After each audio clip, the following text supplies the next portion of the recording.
Listen. So this year it feels like the twilight to a new dawn of vampire movies, because they've got Robert Eggers doing the new Nosferatu remake. They have another one where Dracula's on a boat. Even Pattinson is playing another Batman. But this one seemed to be invincible to the noise, since it has Nick Cage as Dracula. They even got Robert Kirkman coming in to produce and write the story. That means that I wrote a roughly 15 to 20 page document, and then I got a buddy of mine named Ryan Ridley to do all the hard work and turn it into a screenplay. They also got Chris McKay to direct it, who I thought did a pretty great job on the Lego Batman movie by being able to add a lot of adult pieces into that one. And I was kind of doing the reverse for this rated R comedy, because it's funny to see that both Nicks starred together in The Weatherman back in the day as father and son, and now they're playing codependents who just so happen to rely on the blood of humans.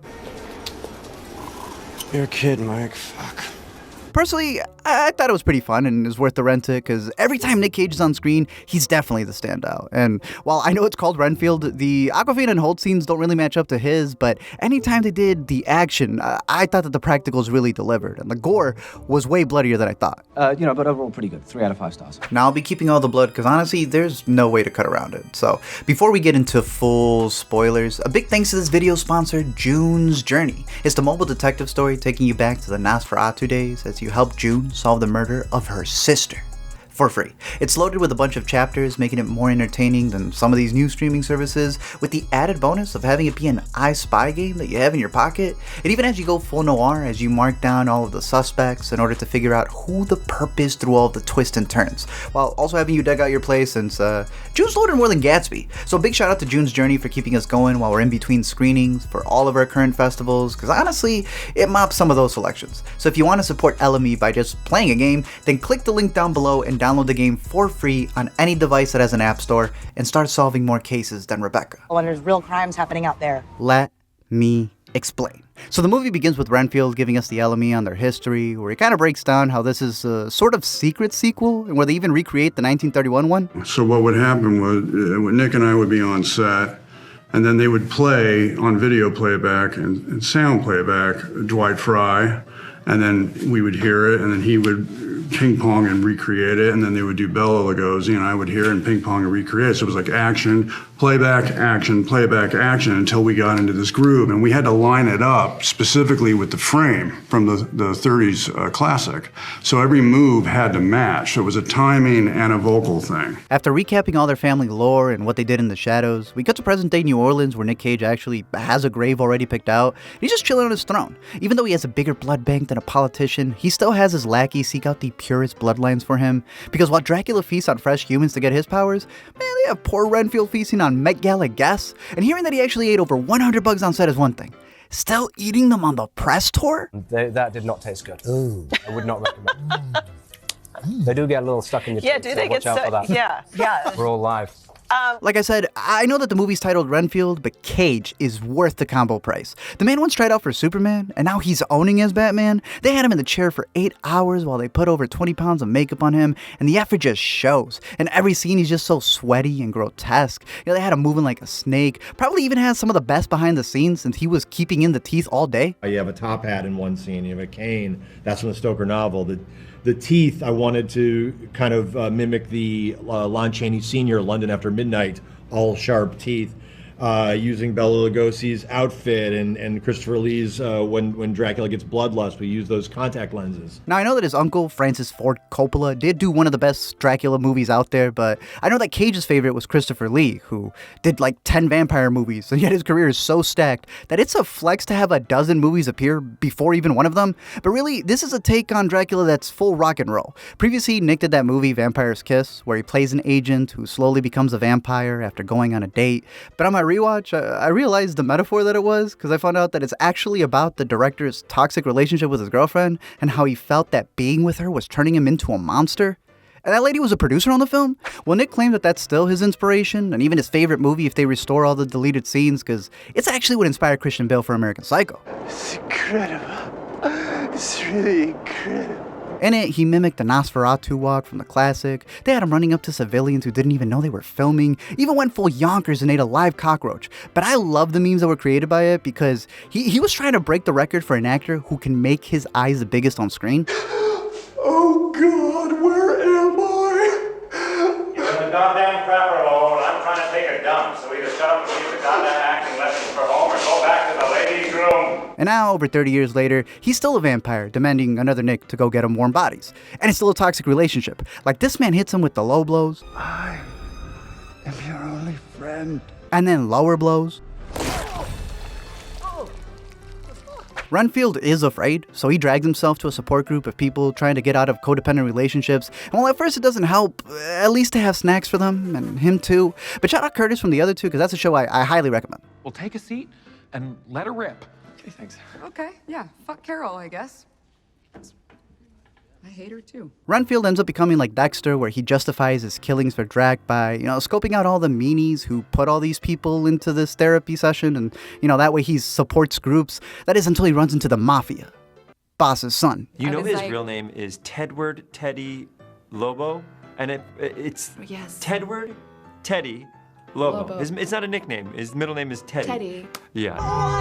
I'm Teddy fucking Lobo! Even weirder than Renfield having this chloroform choreo down pat is that all these thugs work for the same person, and it just so happens to be Sonic, who's on speed. A gentleman who is doing a bunch of coke and killing a bunch of people immediately. His mom's the mafia mama like Tony. Well, he's just a bigger screw-up than John Ralphio, because this is a boy who thought he was going to be a young thug, yet as soon as he's arrested, he's gonna snitch before anyone's even in the room. Murders!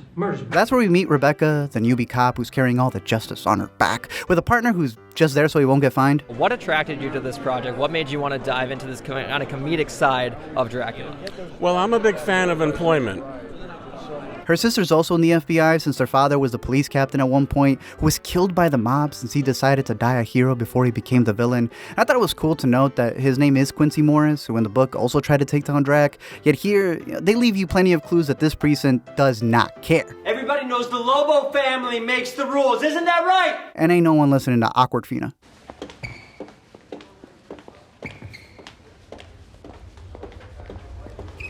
As more and more bodies come up missing, they're able to track down Renfield to this local nightclub that he's always frequenting, where they all get double-crossed like a couple of nuns. The Mafia pretty much comes in to rattle them, and I like how they were decked out in werewolf costumes, because, they end up being no match for vampires. Renfield eats bugs, and so he gets his superpowers, while Rebecca's just bugged and somehow also gets superpowers. Thank you.